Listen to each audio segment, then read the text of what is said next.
प्रधानमंत्री नरेंद्र मोदी ने नागरिकों से बचत के उपाय अपनाने की अपील की है। इससे देश के सबसे बड़े आभूषण बाजारों में से एक में चिंता पैदा हो गई है।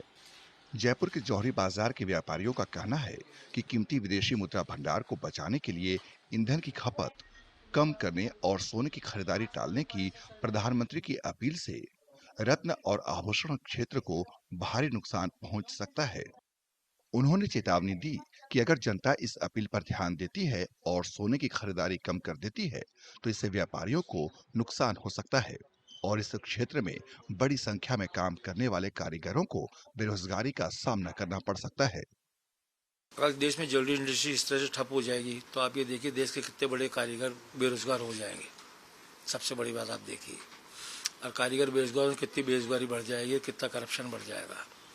उसके साथ साथ देश के जो जीपीटी ग्रोथ के अंदर में ज्वेलरी इंडस्ट्रीज है वो 7% हिस्सेदारी रखती है। उसका कितना बड़ा इफेक्ट आएगा। हम भी नहीं चाहते हैं देश में डेप्रिसिएशन हो और डेड मनी के रूप में गोल्ड रखा जाए। व्यापारियों का कहना है कि सोने और चांदी के आभूषण परंपराओं और सामाजिक रीति रिवाजों से गहरे तौर पर जुड़े हुए हैं। इसमें किसी भी तरह की बाधा इन कीमती धातुओं की पहले से ही ऊंची कीमतों को और भी ऊपर ले जा सकती है।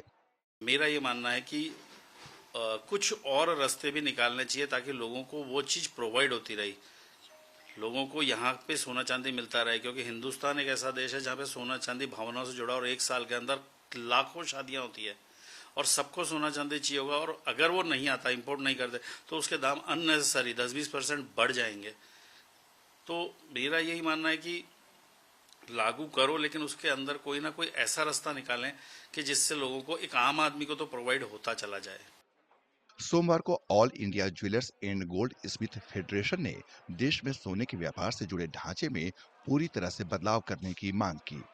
संस्था ने कहा कि घरेलू सोने को बढ़ावा देना खरीदारी टालने के मुकाबले विदेशी मुद्रा की समस्याओं का एक बेहतर समाधान हो सकता है। इसने चेतावनी दी कि प्रधानमंत्री की अपील का अनचाहा नतीजा ये हो सकता है कि इस सेक्टर को भारी नुकसान हो और 3.5 करोड़ लोगों की रोजी रोटी खतरे में पड़ जाए।